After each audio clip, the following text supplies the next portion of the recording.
Depuis plusieurs années, le stress hydrique s'impose comme une réalité en Algérie.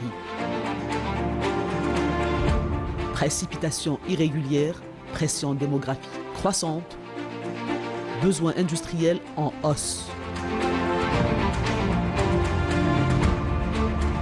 Les ressources en eau sont de plus en plus sollicitées.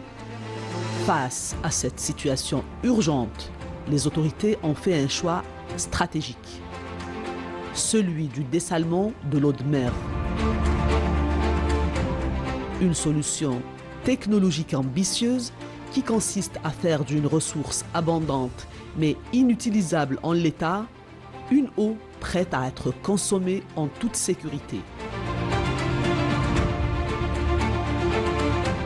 Aujourd'hui, plusieurs stations sont déjà en activité et d'autres sont en cours de réalisation avec un objectif clair: sécuriser durablement l'alimentation en eau potable pour des millions de citoyens.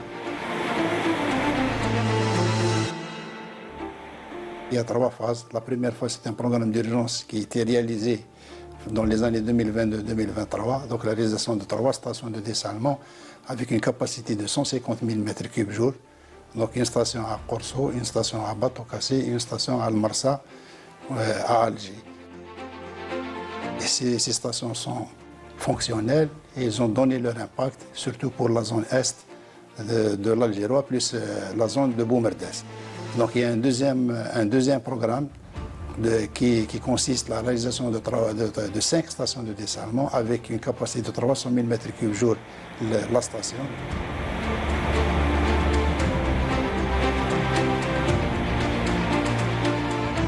Donc le dessalement, c'est une solution inévitable. Donc l'Algérie a fait un grand pas. Donc il y a un autre programme qui est déjà en cours. Donc Monsieur le Président de la République, elle a donné pour 3 stations, on est en train de les réaliser actuellement. Et il y a d'autres 3 stations qui vont venir à l'avenir.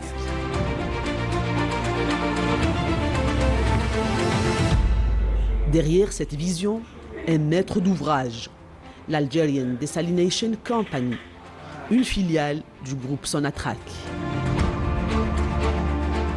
L'ADC représente l'outil de l'État efficace afin de faire face aux problématiques du stress hydrique. Cet outil qui s'est transformé d'un partenariat PPP étranger à une solution nationale afin d'assurer non seulement la sécurité hydrique, mais d'assurer une certaine souveraineté concernant le secteur de l'hydraulique, en assurant une production d'eau potable à base d'eau non conventionnelle. Sur le terrain, cette ambition devient réalité.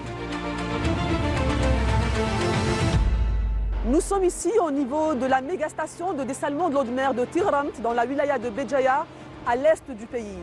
Et c'est l'une des 5 stations entrant dans le cadre du programme du président de la République et réalisé par l'ADC, l'Algerian Desalination Company.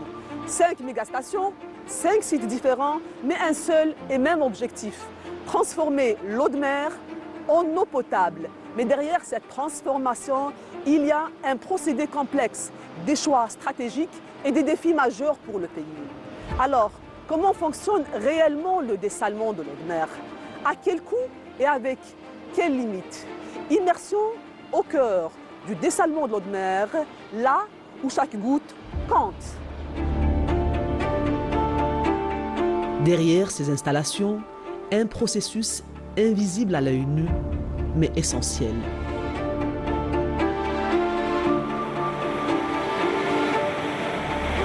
Le dessalement de l'eau de mer repose sur une technologie de pointe, l'osmose inverse.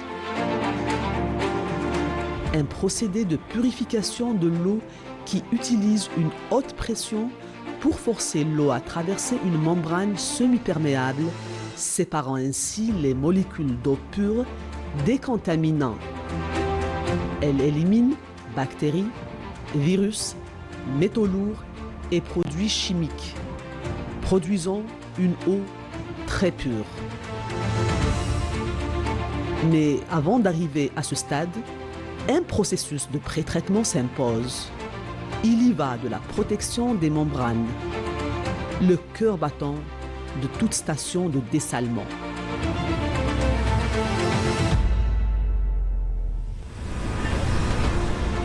Tout commence ici, au large.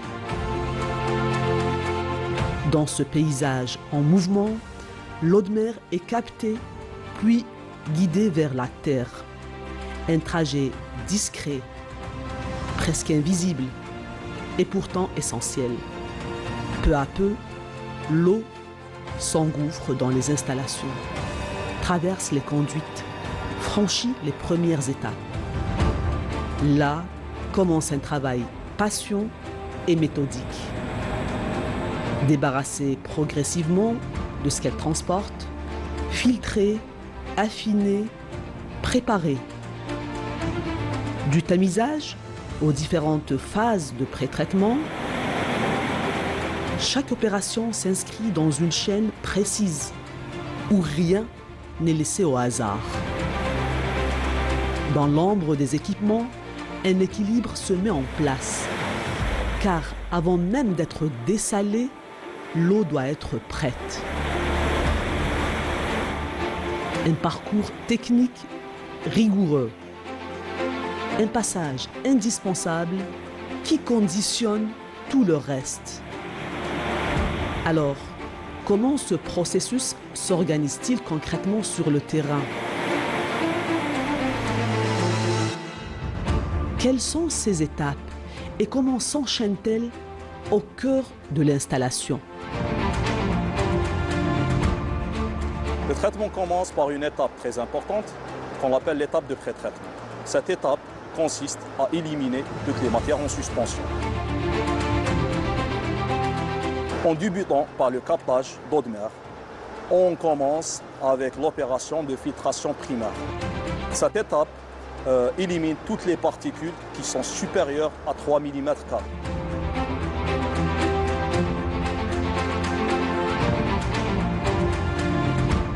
Après cette étape, on a l'étape de coagulation et flocculation. C'est la première étape d'injection de produits chimiques, qui est le coagulant et le flocculant. Dans notre cas, c'est le FeCl3 et le polyélectrolyte. Après l'injection de ces produits, on a la phase de décantation. Cette phase consiste à préparer notre eau afin d'éliminer tous les déchets et les particules et les microparticules.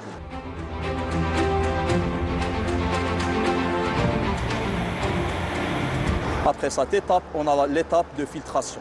Cette étape de filtration à sable avec plusieurs couches de sable. Cette étape est essentielle afin d'éliminer tout ce qui est bactéries, microparticules, micro-organiques, les algues, avec ces couches, les algues. Donc la dernière opération, c'est la phase de filtration ou la phase de filtration à cartouche. Ça consiste à éliminer toutes les particules qui sont supérieures à 5 micromètres. Après l'osmose inverse, l'eau produite, appelée perméa, n'est pas encore prête à être consommée. Elle doit d'abord passer par une étape essentielle, la reminéralisation. À ce stade, l'eau devenue trop pure est enrichie à nouveau en minéraux. Elle est ainsi mise en contact avec une roche naturelle, la calcite, à travers laquelle elle s'écoule lentement. Ce passage permet de rééquilibrer sa composition et de lui redonner les éléments nécessaires à sa qualité finale. Une ultime étape discrète mais déterminante avant son transfert vers le réseau de distribution. Une eau dessalée, traitée et ayant subi toutes les analyses physico-chimiques et microbiologiques pour s'assurer qu'elle réponde aux normes requises.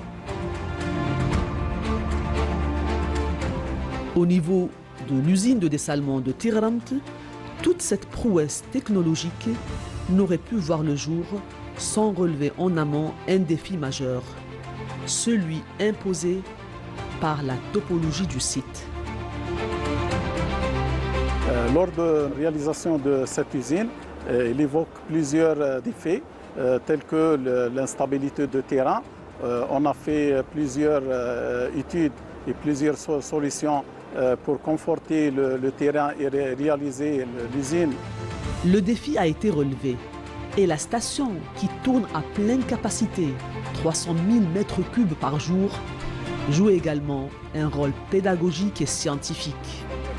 Elle accueille régulièrement des étudiants issus de différentes spécialités techniques venus compléter leur formation théorique par une immersion pratique au cœur des installations. Une expérience de terrain précieuse qui leur permet d'appréhender concrètement les différentes étapes du procédé de dessalement ainsi que les enjeux technologiques et énergétiques qui y sont liés.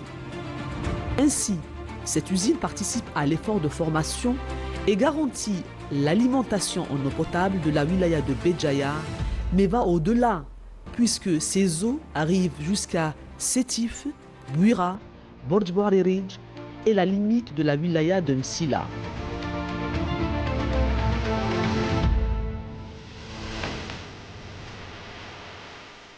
Cap maintenant sur la wilaya de Taraf, à l'extrême est du pays. Sur une superficie de 11 hectares, l'usine de dessalement de Koudiet Draouch déploie toute sa capacité.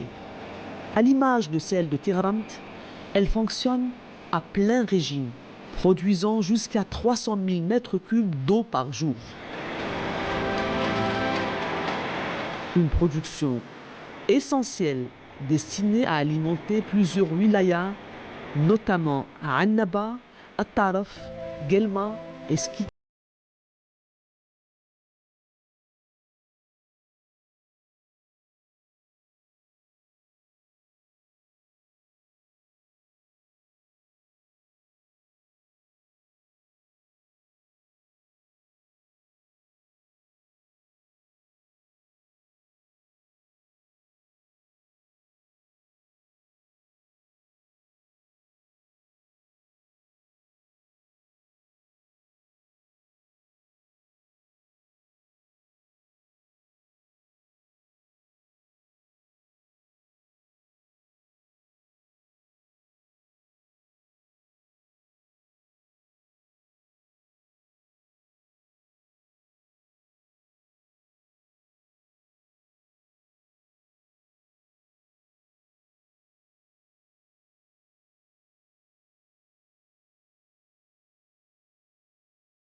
On intervient instantané. Dans le cas où on détecte problème sur n'importe quel équipement, soit instrumentation ou mécanique ou électrique, on intervient à l'instant. Donc on doit mettre un plan d'action pour intervenir vite. Notre équipe est purement qualifiée pour intervenir. Toujours, en plus, nous avons une équipe d'astreinte pour assurer la continuité du service et satisfaire notre client. Parce que c'est ça notre objectif. En plus, notre système ici, c'est basé sur la redondance. Okay? On a bien estimé au début du projet, parce que notre projet, c'est EPC Engineering.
quand on a réalisé les études de dessalement, on a pris en considération les systèmes existants. Ça veut dire quoi? L'interconnexion, elle existe. On a utilisé le système existant pour deux choses. Premièrement, pour réduire le coût des réalisations, c'est important, parce que c'est des transferts nouveaux, c'est des transferts qui marchent en pleine capacité. On a pris en considération dans l'étude pour réduire le coût de réalisation et en même temps pour ne pas avoir une perturbation en cas d'arrêt. Il y a des arrêts techniques, même à l'ASDEM, des fois il y a des arrêts techniques de 15 jours, une semaine, et ça arrive des fois des pannes. Le citoyen il ne va pas ressentir cette perturbation parce qu'on bascule sur les eaux de surface, les eaux de barrage et les eaux de forage. Une organisation pensée pour garantir la continuité du service en toutes circonstances. Au-delà de cette gestion opérationnelle, un autre niveau d'expertise se joue en amont, celui de l'étude, de la conception, du suivi et de la réalisation des projets. Un savoir-faire présent à chaque étape du programme et à travers chaque station, mais que nous avons choisi d'explorer de plus près à Cap Djennet, dans la wilaya de Boumardès, au centre du pays.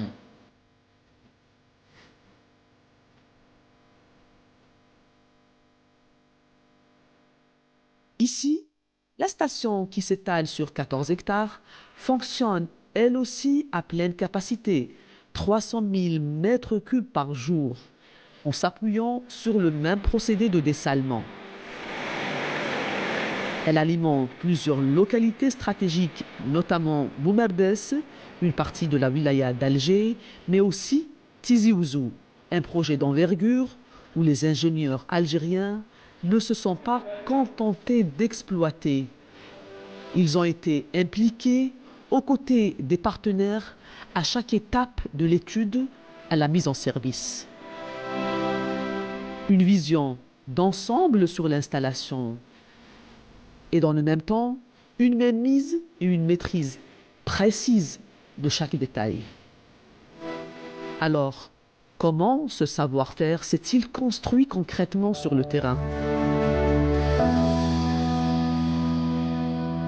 Nous sommes très très fiers d'avoir réalisé une telle usine ou un tel méga projet par des ingénieurs issus des universités algériennes. Nous avons des jeunes diplômés qui sont en train d'apporter leur valeur ajoutée.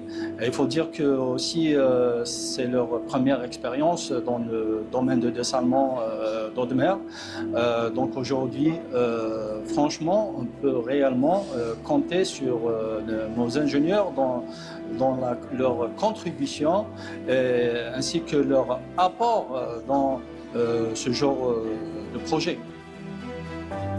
On a suivi une formation dans l'université ou bien dans nos écoles pour être capable d'entamer ou bien d'être immersé dans le domaine de dessalement. Notre rôle était crucial. Là, on a participé au choix des diamètres des conduites en tant qu'hydraulicien, le choix du nombre de pompes, le calcul et le dimensionnement des pompes en termes d'HMT, en termes de débit et aussi l'emplacement des ouvrages. Aujourd'hui, nous sommes dans le domaine de dessalement. On a réussi cette station et là, nous avons acquis de l'expérience et nous sommes prêts pour réaliser d'autres stations. Cette installation est considérée comme un véritable joyau dont les équipes mesurent pleinement la valeur. Une expérience acquise et consolidée qui devient aujourd'hui un atout stratégique pour l'Algérie sur le marché international du dessalement.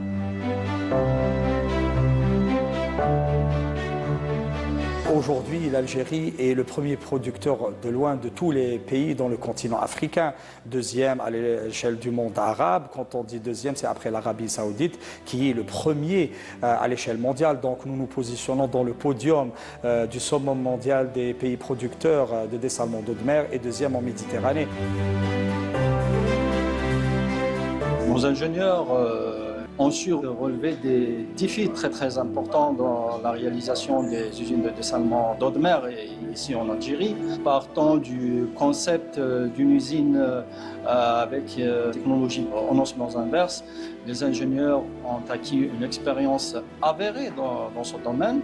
Je dirais que nos ingénieurs ont la capacité, ils ont toute la possibilité, ils ont tous les critères justement pour pouvoir concurrencier même au niveau international. Il faut être fier d'une ressource humaine jeune, très dynamique, qui porte ce projet à cœur et à fond pour y aller. Je suis en train de dire au monsieur PDG que j'aimerais bien vous apporter ailleurs en Afrique. Parce que ce que vous faites là, cette technologie, ça va être très utile un peu partout. Et donc l'idée, c'est de vous amener avec nous pour résoudre des problèmes d'eau qui existent un peu dans d'autres pays. Nous avons reçu la présidente de l'Inde, de l'Angola, le ministre de l'Énergie allemand, les différents présidents d'institutions internationales financières, la FCI, c'est la Société des finances de la Banque mondiale, la Banque internationale, la BAD, la Banque africaine de développement et la Banque asiatique de développement des infrastructures. Toutes ces représentations ne sont pas fortuitement venues en Algérie en visite. Ils voulaient voir et toucher cette réalisation algérienne qui étonnait certains, mais c'était une réalité.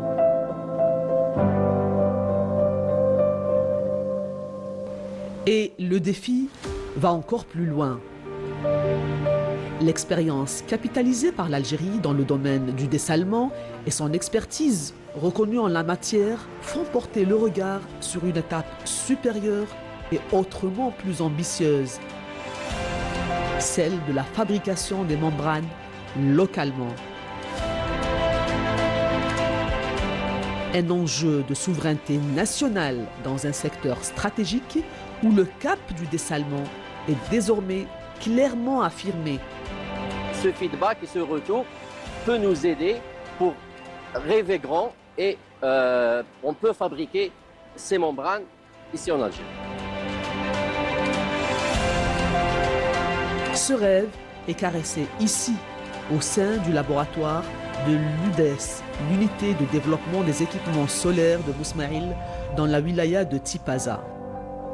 Des chercheuses y travaillent avec rigueur et détermination. Un effort qui a déjà permis de développer un prototype de membrane désormais breveté.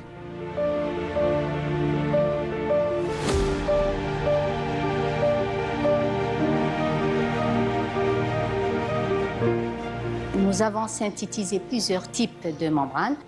La synthèse se fait à partir des poudres polymériques et on passe par un protocole expérimental. On va dissoudre cette poudre en utilisant des solvants et des additifs. Ensuite, on aboutit à une solution. Cette solution, elle va être immergée dans un non-solvant pour aboutir à la fin à des films membranaires qui vont être testés selon des systèmes de filtration. Ces systèmes de filtration, elles peuvent balayer de la microfiltration jusqu'à l'osmose inverse. Une fois la membrane est considérée comme efficace et performante, on a remonté le challenge, notre équipe, à faire le module membranaire. Notre but, c'est d'avoir notre module qui est à l'échelle laboratoire et peut-être plus tard, Inch'Allah,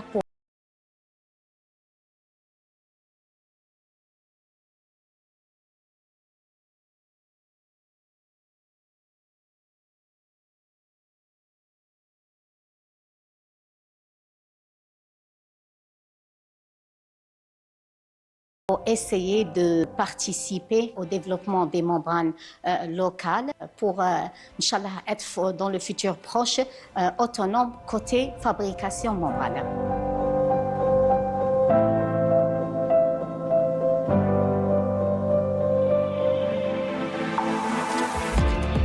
L'ingénierie, le génie, la volonté de relever les défis, nous les avons également clairement perçu au niveau de l'usine de dessalement de Fouka 2 dans la wilaya de Tipaza.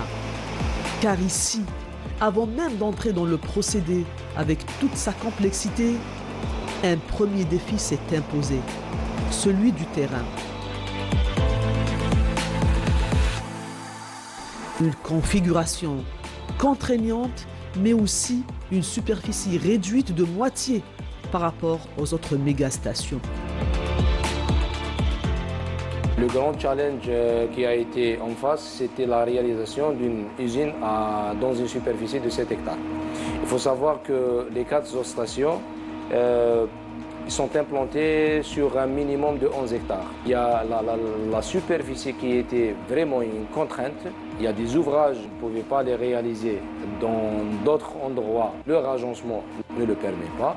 Aussi la forme du terrain. C'est un terrain étalé sur 1 km de longueur avec des largeurs très restreintes. Donc entre 16 mètres jusqu'à 100 mètres. Donc on s'est adapté à l'état actuel des terrains. On a fait même aussi, il y avait des extensions dans la mer, donc il y avait un aménagement du littoral qui a été effectué, qui nous a permis de gagner davantage en matière de superficie du terrain.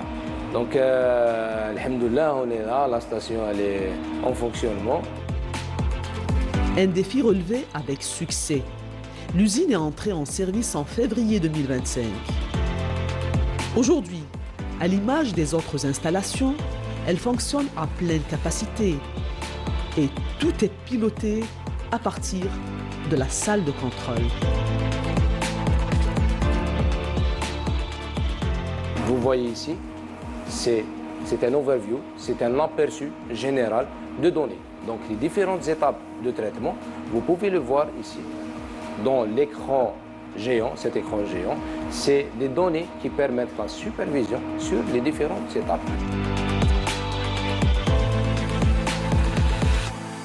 Les opérateurs peuvent accéder à n'importe quel système avec plus de détails en matière d'information pour voir le comportement de l'étape considérée par le traitement. Notamment, si je peux donner à titre d'exemple, c'est le dosage des produits chimiques.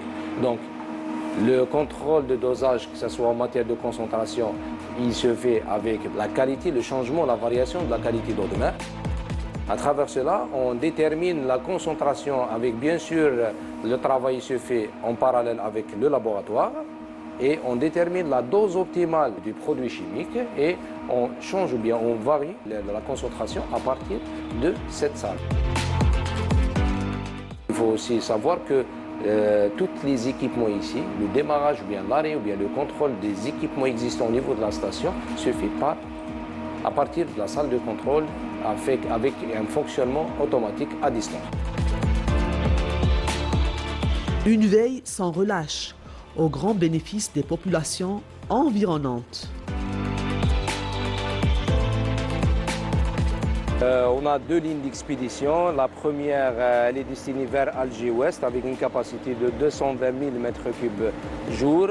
Et la deuxième, c'est une DN 900, donc une première avec un DN 1400. La deuxième, c'est un diamètre 900 avec une capacité, avec un volume de 80 000, un débit de 80 000 m3 jour. Donc le premier, c'est Alger-Ouest, 220 000 vers Alger-Ouest et la deuxième conduite, c'est vers Blida. Nous quittons la station de Fouka 2.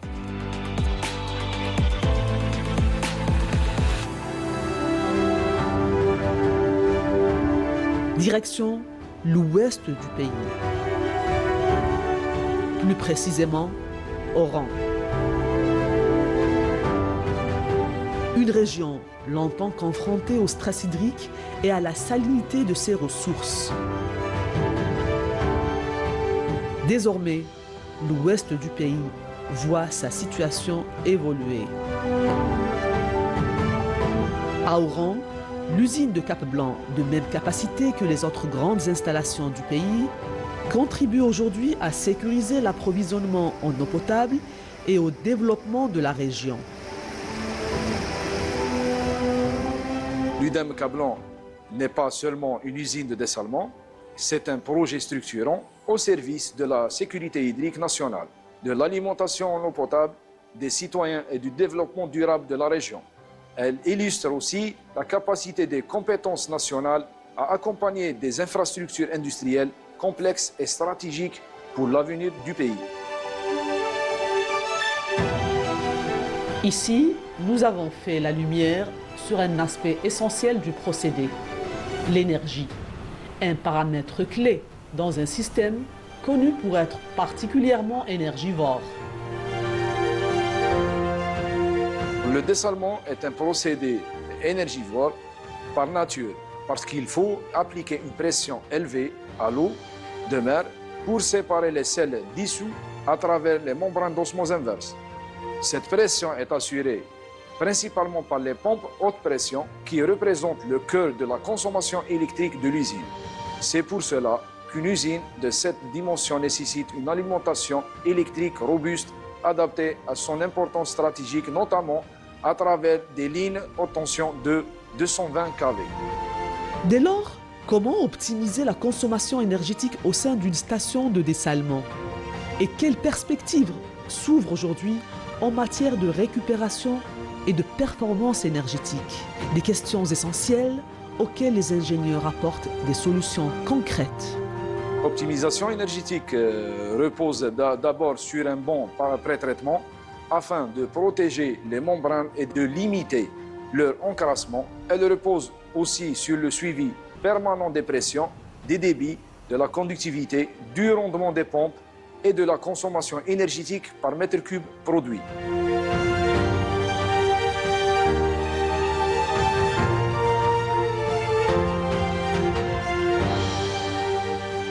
Les systèmes de récupération d'énergie jouent un rôle essentiel.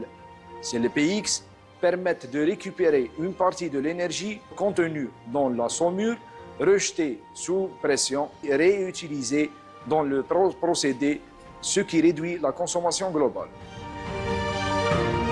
On utilise des panneaux photovoltaïques. C'est pour l'alimentation, ça concerne l'éclairage interne et extérieur de l'usine. Et ça va optimiser aussi l'énergie. Des réponses techniques au service d'une meilleure performance énergétique. Des efforts qui ont payé. L'usine de Cap-Blanc a remporté la 2e place au Global Water Awards 2026 dans la catégorie des meilleurs projets de dessalement de l'eau de mer de l'année 2026. Now, shortlisted for Desalination Plant of the Year are Arrecife Containerized Seawater RO, Cap-Blanc Seawater RO, Shoaiba 3 IWP, Yulong Hybrid MEDRO.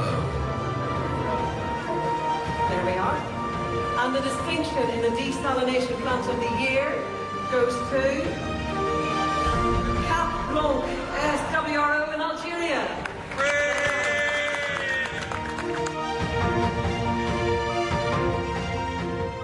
Cette distinction met en valeur les choix de l'ADC, les capacités de l'ADC à choisir et à mettre en œuvre les différentes technologies et à marcher côte à côte avec ces entrepreneurs afin de faire les bons choix pour les usines. Les bons choix qu'on parle dans ce genre d'événement ou dans ce genre de distinction ont un lien avec la souplesse de production, l'efficacité énergétique et aussi les délais de réalisation. Nous parlons de 26 mois pour des 300 000 mètres cubes jour.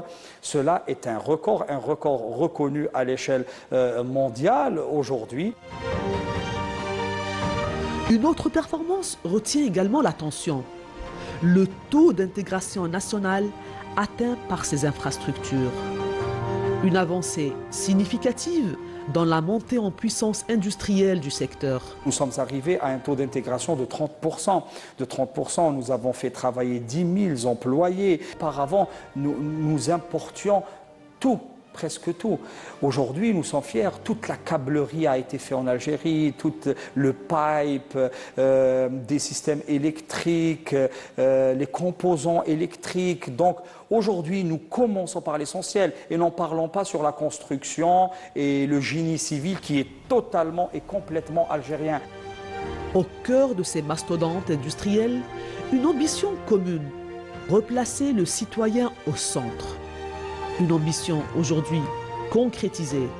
L'époque où l'eau n'arrivait qu'un jour sur 5, appartient désormais au passé. Il y a pas mal d'endroits qu'on a augmenté la plage de la fréquence d'alimentation en eau potable. Il y a des endroits qu'on est passé au quotidien, il y a des endroits 12 heures par jour, il y a une nette amélioration dans la distribution et dans le citoyen, il peut la ressentir même dans les 5 wilayas, c'est vraiment, on a déjà ressenti ce changement. Les citoyens de l'intérieur du pays ressentiront également ce changement. Dans une logique d'équité territoriale, l'eau dessalée ne restera pas cantonnée aux zones côtières. Elle gagnera progressivement l'intérieur du pays. Un engagement porté par les plus hautes autorités du pays. Actuellement, donc, on est passé à 250 km à l'intérieur, donc depuis le littoral jusqu'au haut plateau. J'ai parlé de Mascara. Mascara, actuellement, elle bénéficie plus de 80% de ses eaux à partir des eaux dessalées de Makta, d'Oran. Donc on va atteindre toutes les wilayas des hauts plateaux. Donc on va atteindre Indefla, on va atteindre Bouira, on va atteindre Stif, on va atteindre tous ces wilayas. Ils vont bénéficier de ces programmes. Et les programmes sont déjà bien avancés. Et dans le proche futur, donc on essaie un peu de couvrir depuis le littoral jusqu'à 250 km à l'intérieur du pays. L'impact du dessalement ne se limite pas au volet social.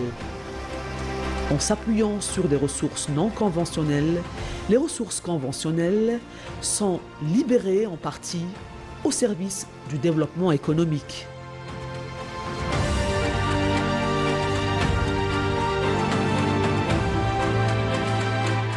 Les eaux conventionnelles, avant qu'ils ont été destinés pour l'alimentation en eau potable de ces zones, donc ils seront réaffectés vers l'agriculture. Si je donne par exemple le couloir de Indefla jusqu'à Tlemcen, donc il y a les grandes plaines, si on parle de la plaine de Chilif, la plaine de Mascara, la plaine de Tlemcen, ils vont bénéficier des eaux de barrage et comme c'est des zones à une activité agricole très intense, donc on est en train de récolter les fruits de ces stations. Donc ces plaines, ils sont en train de revitaliser et on voit la production de la pomme de terre au niveau de Indefla, au niveau de Mascara, des agrumes. Donc c'est un objectif aussi très important qu'on va bénéficier de la réalisation de ces stations. Donc on ne va pas utiliser directement les eaux dessalées pour l'activité économique, mais on va faire des bénéfices sur les eaux conventionnelles qui vont être destinées pour l'activité agricole.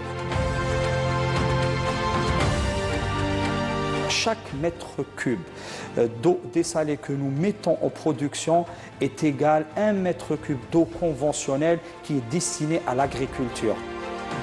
Une vision globale et stratégique savamment pensée pour sécuriser et optimiser la ressource.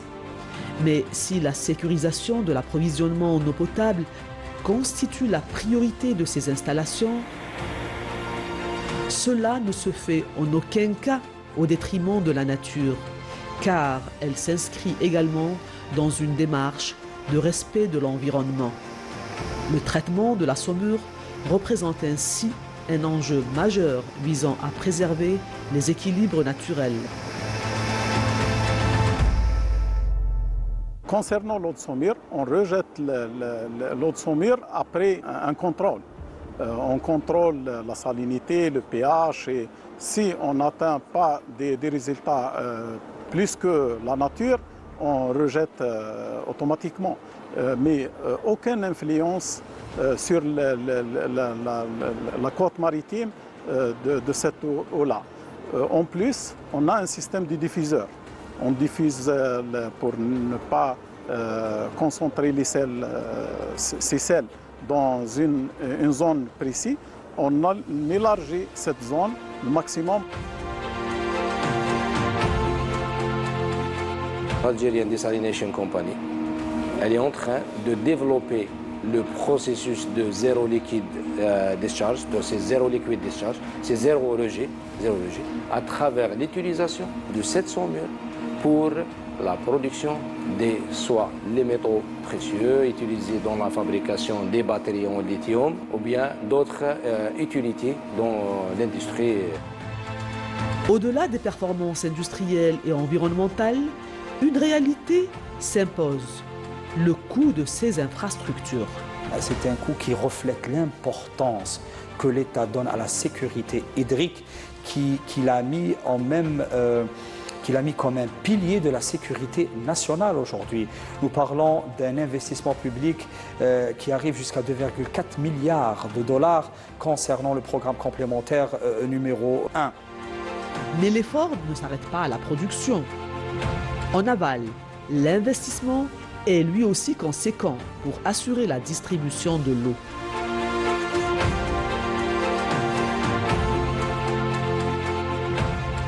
Avec l'étude, l'investissement, parce qu'on a fait de telle sorte intégrer les systèmes existants, l'enveloppe elle est environ de presque 192 milliards de dinars pour le raccordement aval des 5 stations de dessalement. Des investissements considérables à la mesure de l'enjeu qu'elles portent. Dans cette logique, une gestion rigoureuse et la rationalisation de la consommation deviennent un impératif à tous les niveaux. Travailler dans le sens de valoriser cette ressource, de l'utiliser rationnellement et de la laisser même pour les futures générations. L'eau dessalée, ça pose avec le stress hydrique. Il coûte vers entre 60 et 110 mètres cubes dinars pour le mètre cube, sachant que le citoyen il paye que 6 dinars le mètre cube pour la première tranche. Ça veut dire que l'eau est subventionnée par l'État. Et c'est un devoir. Ça veut dire qu'il faut alimenter la population avec l'eau potable. Ainsi, le coût de revient il est cher. C'est à nous, c'est une affaire de tout le monde pour préserver cette eau qui est précieuse. Le citoyen algérien est vraiment le maillon fort dans tout le cercle de la sécurité hydrique et que vraiment la préservation et la valorisation de toute goutte d'eau qui est par le dessalement d'eau de mer est très importante car toutes ces installations, tous ces efforts pour finir sont pour les citoyens algériens. Un appel à la sobriété qui s'inscrit dans un choix plus large, celui d'une politique de l'eau repensée, structurée et résolument tournée vers l'avenir.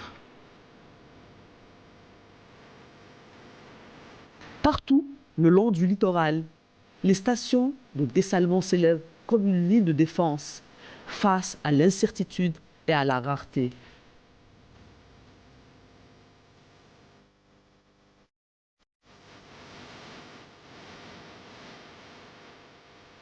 Ces 5 usines du programme complémentaire numéro 1 produisent à elles seules 1 500 000 mètres cubes d'eau par jour, soit l'équivalent d'1,5 milliard de litres d'eau quotidiennement. Une production appelée à se renforcer avec la réalisation des 6 stations du programme complémentaire numéro 2. Le cap est pris.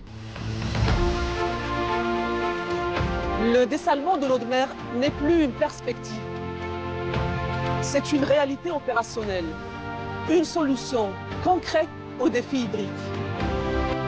Une solution appelée à se renforcer dans les années à venir. Et dans ce contexte, ce n'est plus la mer à boire.